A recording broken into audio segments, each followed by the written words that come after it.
Hello and welcome to my channel, or welcome back to my channel. Hope everyone is doing well. Today I have 4 Reddit stories for you guys. All credit goes to the original posters, and I will link the stories in my description. The Ghost of My Past, a love story.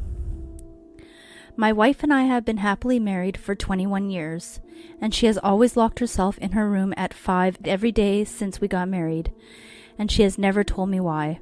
At first, I thought it was just a strange quirk of hers and didn't give it much thought, but as the years went by, her daily ritual began to weigh on me.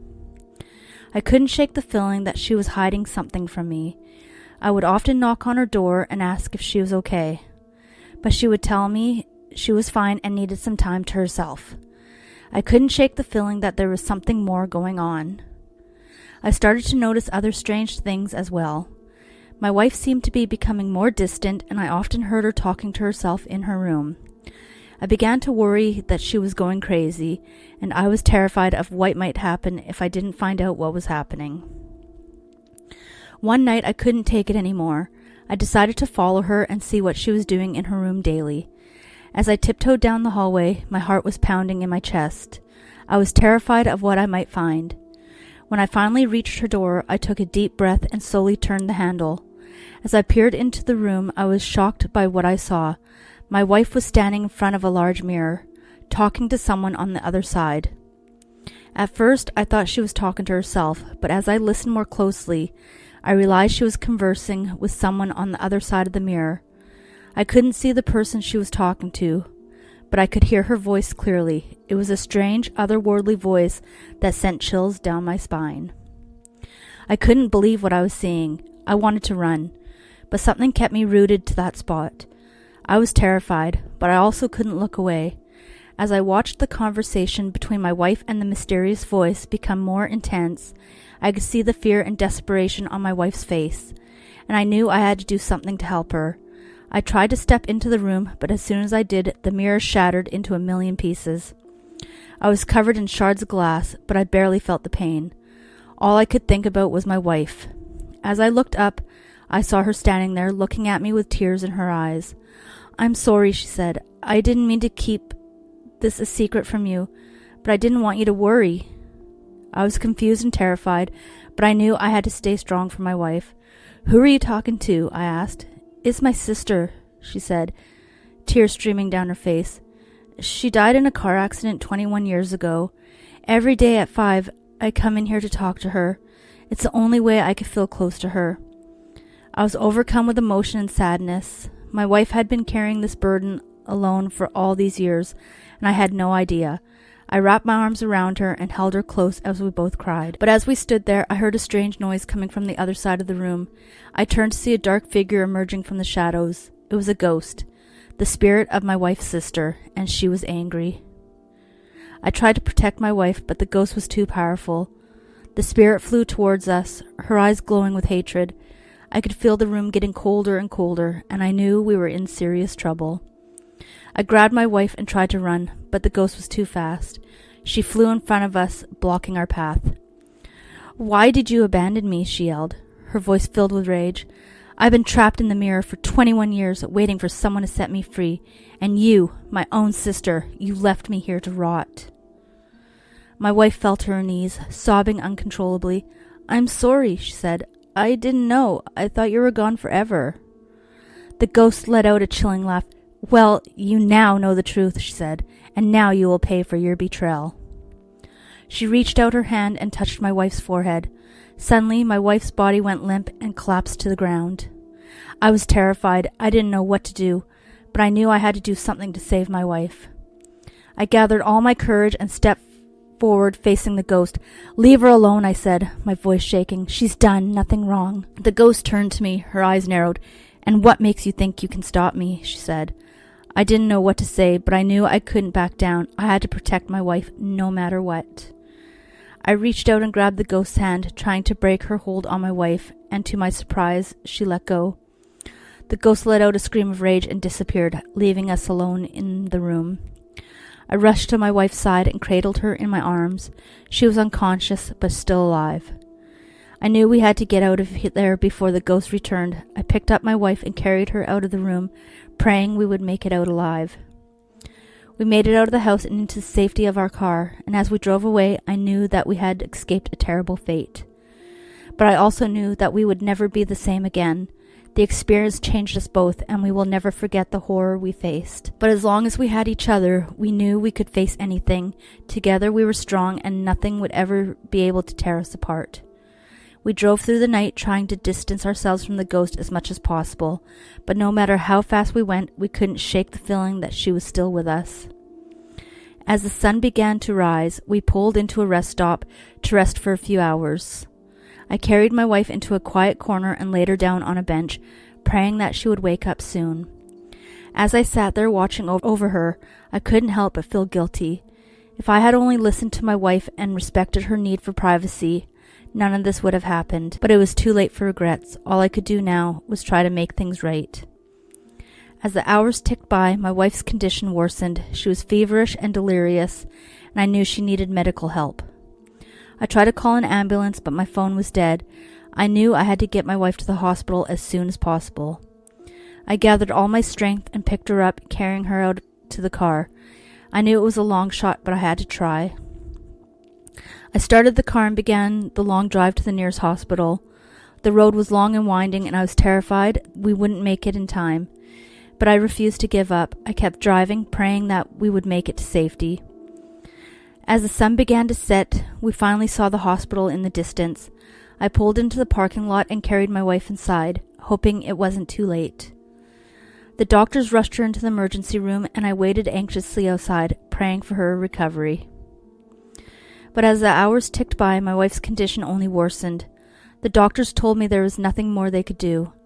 I was devastated. I had lost the love of my life, and it was all my fault. I sat by her bedside, holding her hand and crying, knowing she was forever gone.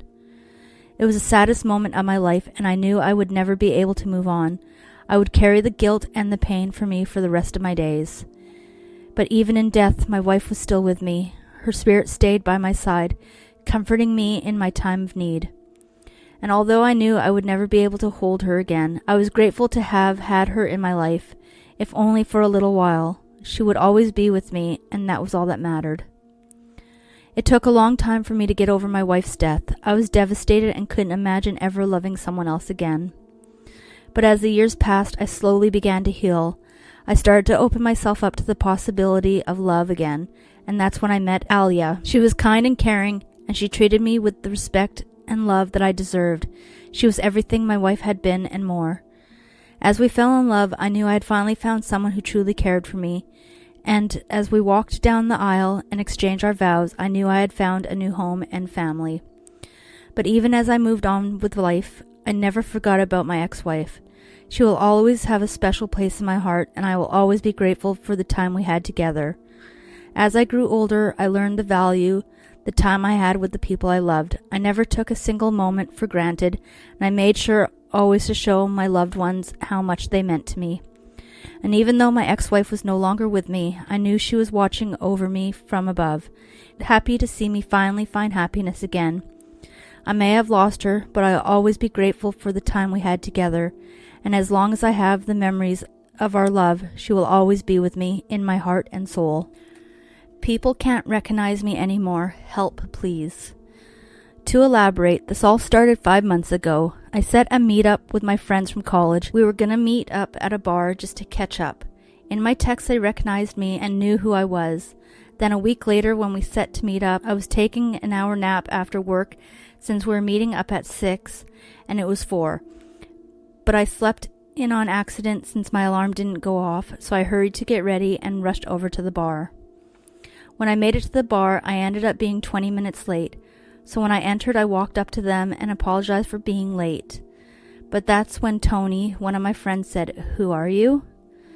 "Huh, nice one, Tony," I said, thinking it was a joke. How did you know my name? We never once met you before," Tony said, with the others nodding in agreement.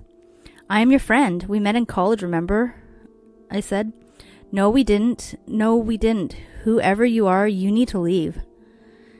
I have proof we met, and plus I set this meet up, I said, taking out my phone to show them the text. See? I set this up. That's just a reminder to that you have a day off work, and plus you're not in our group chat.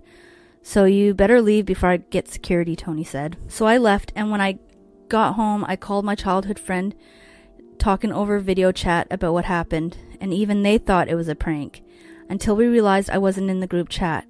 So we both thought it was weird and just decided to say our goodbyes and go to sleep. 2 months later, I went to give a surprise visit to my parents, but when I arrived, it happened again. I knocked on the door, and my mom answered and said, "Who are you?" Thinking they were joking, I said, "Good one, Mom." She instantly replied with, "John, we have a stranger at our door saying they're our son." My dad soon came with a bat saying, "Get off my property now." I replied with, "What do you mean? I'm your son." He said, "We don't have a son. We only have a daughter. So unless you have proof, get out now or I will call the cops." I instantly took out my phone, scrolling through my family pics album, to then see my parents not in there. So I promptly said, "Oh shit, sorry. I confused with my parents. Your house and their house look similar. I'm very sorry." My dad replied, "Oh, okay. We get the confusion, but still get out now." I replied with, "Yeah, sorry, bye now." After I left and got in my car, I called my parents' numbers to see what would happen and all I heard was the number doesn't exist. So I called my sister and the same thing happened. They don't exist. Now it's today and my childhood friend is starting to forget me. Her memories are fading of me and my ID is starting to disappear. But me and my friend came up with an idea for her to remember me, but we have no idea how I can keep my identity. So to anyone reading this, please help me find out what's going on because I think I'm running out of time. There's something imitating my 6-year-old son. I thought you had him. I thought you had him. I glanced around the room, my heart pounding. "Danny?" I called. "Danny, where are you?" Silence. "Calm down, he's around here somewhere."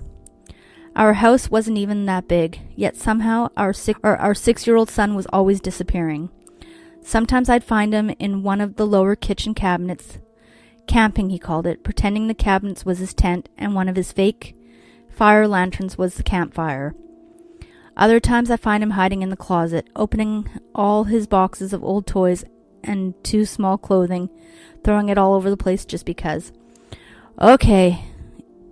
You search upstairs, I'll search down." "Danny!" I shouted.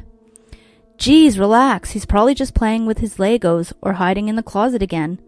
Or drowning himself in the bathtub." My husband sighed, then started up the stairs. I went into full-on mummy panic mode. I ran over to the family room.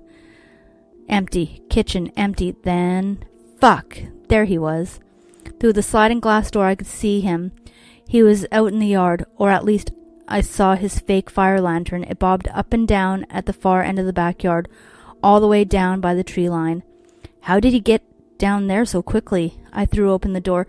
"Danny!" I shouted. "Get back here right now!" The lantern stilled, hanging just a few feet over the soft grass. I couldn't quite make out his small form. His little hand clutched over the lantern's handle. "Danny!" He didn't move. Damn it! I burst out of the house barefoot. My feet slid over the cold, wet grass. "Danny!" As I started gaining on him, he started moving. The lantern bobbed with each of his little steps, getting further away from me, going into the woods. "Danny! Miranda!" I skipped to a stop, turning round. My husband poked his head out of the back door. "Found him!" he shouted to me. "He's upstairs with his Legos." I froze, looked back into the forest. The lantern hung in the air, not 10 feet away. The soft, fake firelight flickering, and beside it a figure that I could barely make out through the trees. What the... I turned around and hightailed it back inside. I ended up calling the police. The person holding the lantern was clearly too short to be an adult. What if a child had gotten lost and wandered into our yard? They told me there was no missing children in the area, and a quick search brought up nothing in the woods either. "Are you sure it was a kid?" they'd asked, and honestly I couldn't tell them I was sure. It was a dark, moonless night. I'd only assumed it was Danny because of the lantern. So I forgot about it for a few days, but then on Thursday night I woke up around 2 a.m. to pee, and when I glanced out the window, there it was. hovering just about 10 feet from our back door. "Kevin! Kevin, wake up!" I said, shaking him. "There's someone out there." I threw on my clothes and poked my head into Danny's room. Then I crept down the stairs, my heart pounding in my chest. Kevin followed behind, but when we got to the kitchen, the lantern light was no longer so close. It was about halfway down our backyard near the garden. "It's back." "That's what I was telling the police about," I whispered. I watched as it floated in the darkness just a few feet from the ground, absolutely still, like it was waiting for me to follow it. "Should we call the police?" I whispered. Kevin gave a sigh, and even though he didn't say anything, I knew exactly what he meant. "You're overreacting again. This feels like a prank," he said finally. "Some kid stealing our lanterns and taunting us. It doesn't feel that way to me. What if it's a lost kid?" The cop said there weren't any kids missing in the area. He reached for the door. "I'll just go out there and tell them off." "You can't go out there." "Why not? It's just a kid." I bit my lip as he slid the door open and walked out into the night. I watched his shadow walk into the yard, then stop. "Hey you," he called out. "I'm going to call your parents and tell them you're out here." Silence. "You hear me? Get out of here." The light bobbed, and then it started coming towards him. My blood turned to ice. I wrenched open the door. "Kevin! Kevin, get in here!" For a moment he hesitated, and then he turned around and ran as fast as he could. As soon as he got inside, he slid the door closed with all his might, locked it, yanked the string to make the blinds cover it. It's not a kid." My breath caught in my throat. I immediately imagined some horrible monster, some golem-like creature crawling around our yard with our lantern. But what my husband said was far, far worse. "It's a man," he said, barely able to catch his breath. His wide eyes locked on mine, and I could see the terror in them. "It's a man walking on all fours." There's something strange following my husband around. I didn't notice it until I moved into our house, about a year ago. I've been married to my husband Jack for around 6 months, and things have only gotten stranger. At first, I thought he was crazy, as much as it hurts me to admit that. He always woke up in the middle of the night, claiming there was something in the room with us.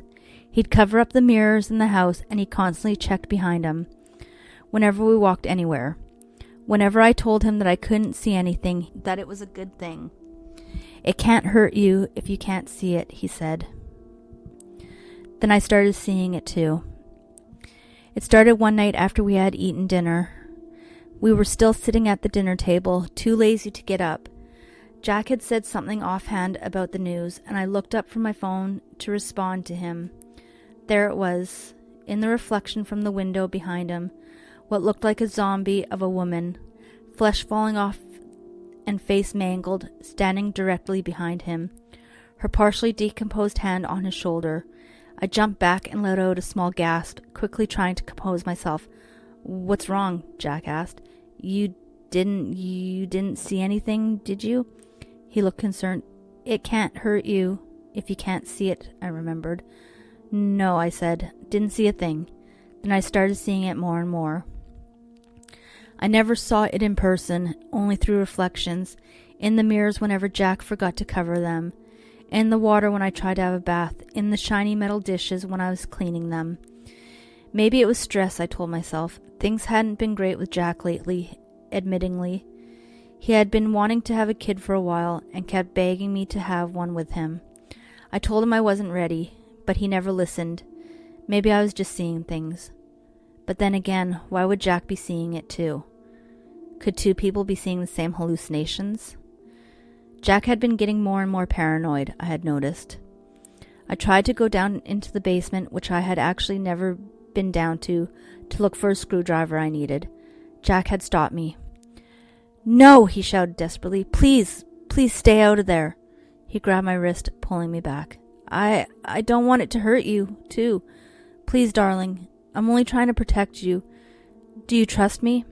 He looked me in my eyes, and I realized even if we fought, even if he was super paranoid, that all he wanted was to protect me. "Yes, with all my heart," I said. Good. Now promise me you'll never go down there, for your own good," he said, pulling me into a hug. I promise. I thought that would be the end of it. I thought that if I patched up my relationship with Jack, that things would go back to normal. They didn't. I still saw it, even more than before, at least once a day. That horrid, rotting corpse would be in reflection staring at Jack, anything. One day, it all came to a head. It was night, and Jack wasn't home. I was getting ready for bed when I saw it in the mirror. Usually, if I looked away and then looked back, it would go away, but this time it didn't work. "What do you want?" I asked, not expecting a response. "Avenge me." It responded in a raspy, broken voice. I stepped back. What do you mean?" "The basement. Go down and find the truth. Set me free," it said. "And why should I do that?" The thing laughed. "I was just like you know. Blinded by love. Go into the basement. See who he really is," it said, and suddenly disappeared.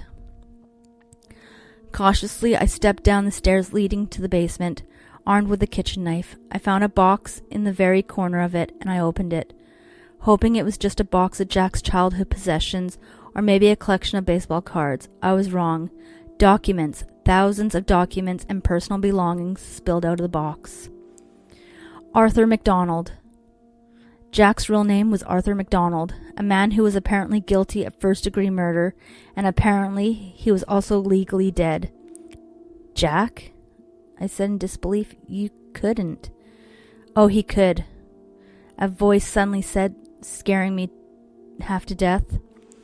A small hand mirror in the box held the thing. It was staring at me. "Go ahead, read the other documents, darling," it said, laughing. She was Michelle MacDonald, Arthur's wife, who he had brutally murdered. "I really thought he loved me, you know," Michelle said sadly, "but all he wanted was a child, another heir to his family name. I was a fool." "You weren't a fool," I said. "You were in love, and so was I." "We really are alike, darling," Michelle said. "I tell you what, so long as Arthur keeps this con up, I'm doomed to stay on Earth forever. Set me free." I watched as a hand reached through the mirror, offering me a silver blade. "Do it," she said. "Oh, I will," I answered, taking the knife, "but I can't do it alone." I waited about a week to confront him, waiting for the perfect time. Michelle and I had a plan. Arthur and I were getting ready for bed when Michelle appeared in my phone reflection and nodded. It was time. I discreetly uncovered the mirror as Arthur got into bed. "What should we do for dinner tomorrow, darling?" he asked. "Oh, I don't know," I answered. "Arthur." He looked up. "Babe, what are you talking about?" "I think you know. Just like you know about Michelle." He laughed uncomfortably. "How do you know about Michelle?" "I'm the one asking the fucking questions here. Why did you kill her?" He stared at me with cold eyes. "All I wanted was a son, you know, and she couldn't give me one. Infertility, you know, 1 in 5 women. Crazy, right? So I thought, if she couldn't have kids, who would ever want her? Don't you see? I was doing her a favor, and afterwards all I had to do was start going by my middle name and marry another woman. I mean, what were the odds I'd marry 2 barren ladies? You know, one of you had to have a childbearing body. And now that you know, we can start a family together. Wouldn't that be nice?" he said. "No," I said, beckoning to Michelle. "It wouldn't." I watched Arthur's eyes fill with fear as Michelle stepped out of the mirror, filling the room with the foul smell of rot. She limped towards Arthur as I sneakily pulled the silver blade out of my bra, where I hid it. Arthur stood protectively in front of me. "Don't worry, darling. She won't hurt you." I laughed. "Oh, Arthur." "Silly," I said. Without a second thought, I plunged the blade directly into his back as he crumbled to the ground in pain. I stood beside Michelle triumphantly. "I know she won't hurt me." Thank you for listening. If you like this type of content, please consider subscribing and liking my channel, and I will see you on the next one.